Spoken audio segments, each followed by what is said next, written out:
The sun is out and the weather is nice, which can tempt us and cause us to spend more money than usual. I talked with local financial professional Mike Kojonen tonight about how to avoid overspending and stay on track.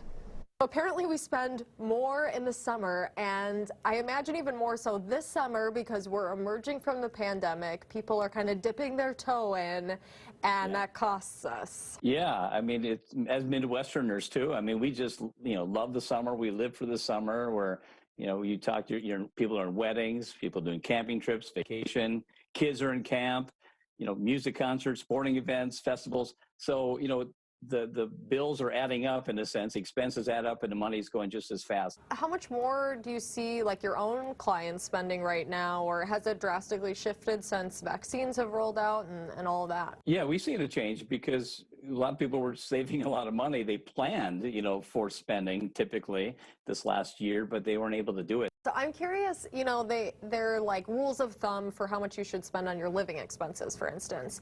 Do you have a rule of thumb you suggest for like entertainment expenses or travel, or how should people be thinking about that? The first tip, is budgeting. And, there's a lot of different rules of thumb. And just like when you get a mortgage, they call this a debt to income ratio. So when you look at buying a house, they don't want your house payment to be more than, 27 to 29% of your gross income. At 41% is kind of that debt to income ratio. So they want to leave some leeway for spending and also, investing in your future. So get that budget done as best as you can. Credit cards are a thing that can get out of control for some people, and a lot of people will finance, their summer trip on the card. What should we be keeping in mind when it comes to, putting all this on our cards? There's nothing wrong with just you using your card, but don't get in the habit of charging everything this summer on the card without paying it off. That's the problem.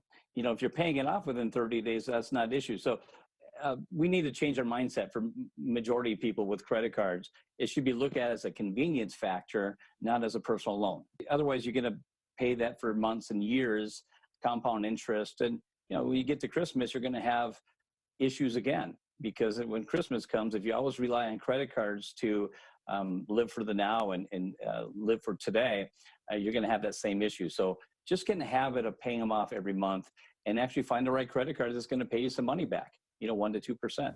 Okay, that's what you're looking for. Yeah, you kind of allude to it, like make your credit card work for you. I mean, if you get in good credit card habits, there are perks like, we've all heard about them, like travel or cash back. Like you can actually, if you're responsible with your credit card, finance some of your summer activities with it.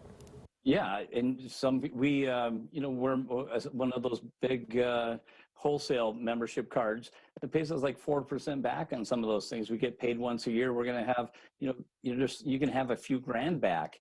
You could actually finance your whole summer without having to pay out of your own pocket, just creating new habits. Even if you are going out on those vacations, you have to pay attention to your finances and the details and the mail and all of that. Keep it all in check, even if you're on the road. Yeah, this is the one that's going to sneak up and catch people by surprise. When you're so busy and your routine change, your habits change this summer because you're running around and the kids are not in school and just a lot more going on, it's easy to miss paying a bill or two. And you definitely don't want to do that. You don't want to be paying, late fees and interest when you're usually not paying interest, if that's the case, or it could affect your credit score. So there's a lot of bad things could happen by missing the bill. So set up a reminder in your phone, set up auto pay is important to do so you don't miss making a payment when life gets really hectic this summer. Also, when you're using your debit card and your credit card a lot more, you definitely want to make sure things are right, because as you use it more, there's a higher probability of having more fraud. You say put the mail on hold too.